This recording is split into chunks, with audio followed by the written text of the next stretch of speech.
हमारा प्रिय मित्रों, शुभ संदेश का नया दिन के लिए हम आपको स्वागत करते हैं। सहारा मुझको चाहिए, सहारा दे मुझे खुदा, सहारा मुझको चाहिए, सहारा दे मुझे खुदा।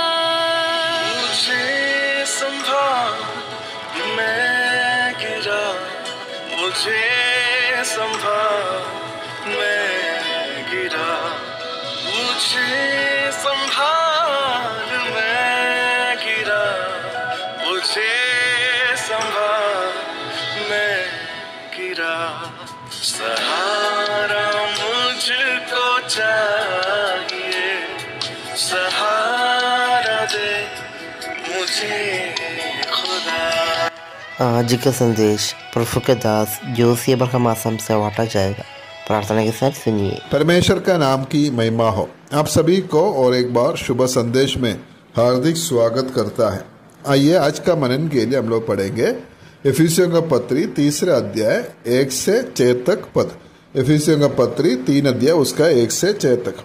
इसी कारण मैं पौलुस, जो तुम अन्य जातियों के लिए मसीह यीशु का बंदी हूँ, यदि तुमने परमेश्वर के उस अनुग्रह के प्रबंध का समाचार सुना हो जो तुम्हारे लिए मुझे दिया गया, अर्थात ये कि वो भेद मुझ पर प्रकाशन के द्वारा प्रकट हुआ, जैसा मैं पहले ही संक्षेप में लिख चुका हूँ, जिससे तुम पढ़कर जान सकते हो कि मैं मसीह का वो भेद कहाँ तक समझता हूँ जो अन्य जातियों में मनुष्यों की संतानों को ऐसा नहीं बताया गया था, जैसा कि आत्मा के द्वारा अब उसके पवित्र प्रेरितों और भविष्यवक्ताओं पर प्रकट किया गया है। अर्थात एक ही मसीह यीशु में सुसमाचार के द्वारा अन्य जाति लोग मिरास में साक्षी और एक ही देह के और प्रतिज्ञा के भागी है।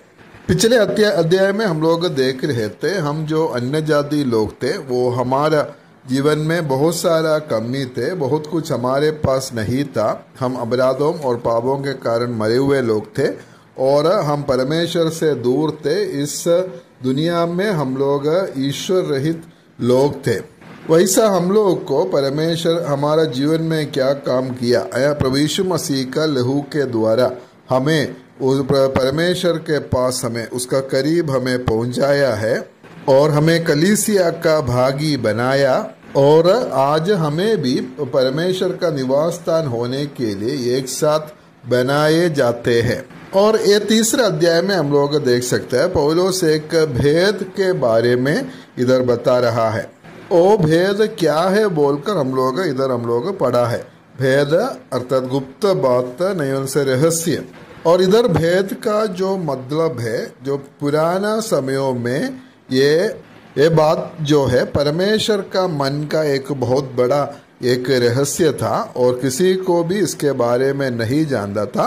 लेकिन अभी जो नया नियम के समय में और उस रहस्य को प्रकट किया गया है, और इधर ये भेद जो है प्रेरित पौलुस के द्वारा परमेश्वर इसको प्रकट करता है। इफिसियों का पत्री में 4 प्रकार का भेद के बारे में हम लोग देख सकता है।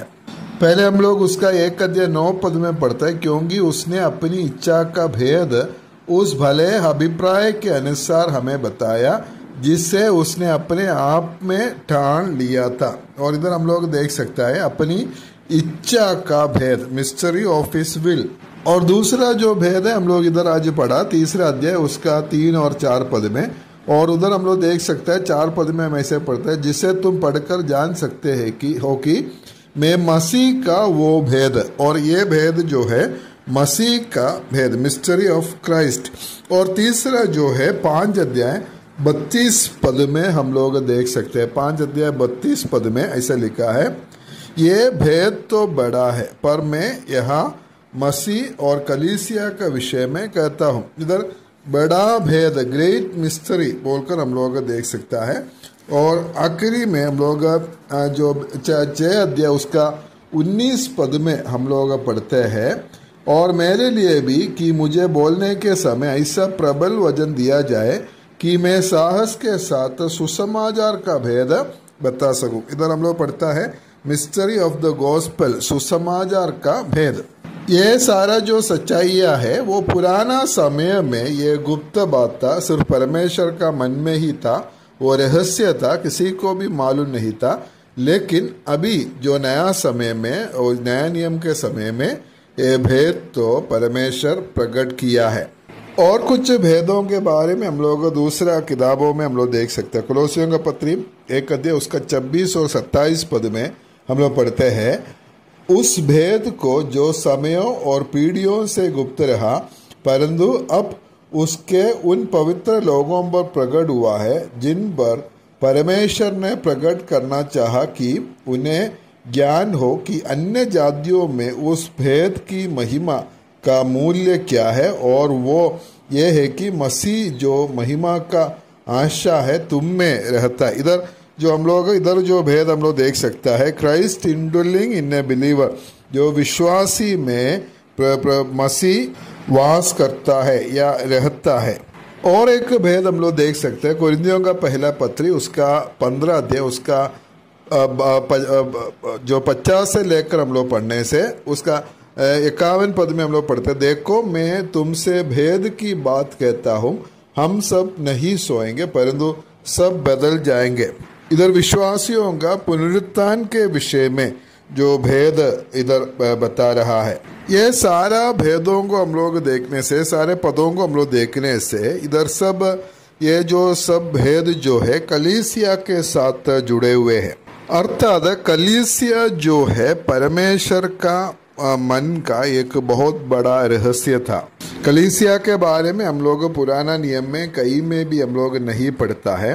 परमेश्वर का ऐसे एक योजना था बोलकर परमेश्वर किसी को भी नहीं बताया, लेकिन परमेश्वर का मन में ये योजना जरूर था। इफिसियों का पत्री 1 अध्याय उसका 4 पद में हम लोग पढ़ते हैं, उसने हमें जगत की उत्पत्ति से पहले उसमें चुन लिया। ये जगत का उत्पत्ति से पहले ही जो बड़ा जो बात है परमेश्वर का मन में है, एक बहुत बड़ा रहस्य था। और परमेश्वर ये जो बात है किसी को भी इसके बारे में नहीं बताया है, कोई जो भविष्य वक्ताओं को नहीं बताया। पुराना नियम में बहुत सारा भविष्य वक्ता आया, परमेश्वर के लोग आया, लेकिन किसी को भी कलीसिया के बारे में आने वाला समय में ऐसा या अन्य जातियों में से कुछ लोगों को चुनेंगे और इसी प्रकार कलीसिया का स्थापना होगा, और कलीसिया के बारे में किसी को भी परमेश्वर नहीं बताया। इसलिए पुराना नियम में हम लोग कहीं में भी हम लोग कलीसिया के बारे में हम लोग नहीं पढ़ता है, उसके बारे में एक भविष्यवाणी भी हम लोग नहीं देख सकता है। नया नियम में भी हम लोग देखने से प्रभु यीशु मसीह यहूदियों का बीच में आया, यहूदियों का बीच में सेवा किया है और उनका चेलों भी सोचा है ये यीशु मसीह जो है अभी यहूदियों के लिए एक राज्य स्थापना करेंगे, और इसी प्रकार यहूदियों के लिए प्रभु यीशु मसीह आया बोलकर वो लोग भी सोचा था। लेकिन प्रभु यीशु मसीह ही उस कलीसिया के बारे में घोषणा किया है। मत्ती रचित सुसमाचार 16 अध्याय 18 पद में प्रभु यीशु मसीह उसका घोषणा करता है, मैं इस पत्थर पर अपनी कलीसिया बनाऊंगा और अधोलोक के फाटक उस पर प्रबल ना होगा। बहुत बड़ा एक रहस्य, परमेश्वर का मन का रहस्य है। और इस जगत की उत्पत्ति से पहले परमेश्वर जो योजना उसका मन में था, वही बात प्रभु यीशु मसीह उधर घोषणा किया है, मैं अपना कलीसिया को बनाऊंगा। और बाद में ये जो कलीसिया के बारे में जो सच्चाई है प्रेरित पौलुस के द्वारा परमेश्वर बताया है। इसलिए ये परमेश्वर का मन का एक बहुत बड़ा गुप्त बात है, एक रहस्य था, लेकिन अभी उसको प्रकट किया है। और हम लोग कितना धन्य लोग हैं, हमारा जीवन में कोई आशा नहीं थी, हम लोग परमेश्वर के पास कभी भी नहीं जा सकते थे, हम परमेश्वर से बहुत दूर थे, लेकिन परमेश्वर का उस योजना में और उसका मन में हम लोग भी थे। सब कुछ बनाने के पहले, जगत की उत्पत्ति से पहले परमेश्वर हमारे बारे में भी सोचा था और उस योजना में हम लोग भी थे। मुझे सुनने वाला कोई भी व्यक्ति अभी तक इस कलीसिया का भागी नहीं हुआ है तो आपका भी एक अवसर है। प्रभु यीशु मसीह पर विश्वास कर उसको ग्रहण कर आपको कलीसिया का भागी बन सकता है और उसके लिए परमेश्वर आप सभी को सहायता करे, मदद करे। परमेश्वर का नाम की महिमा हो।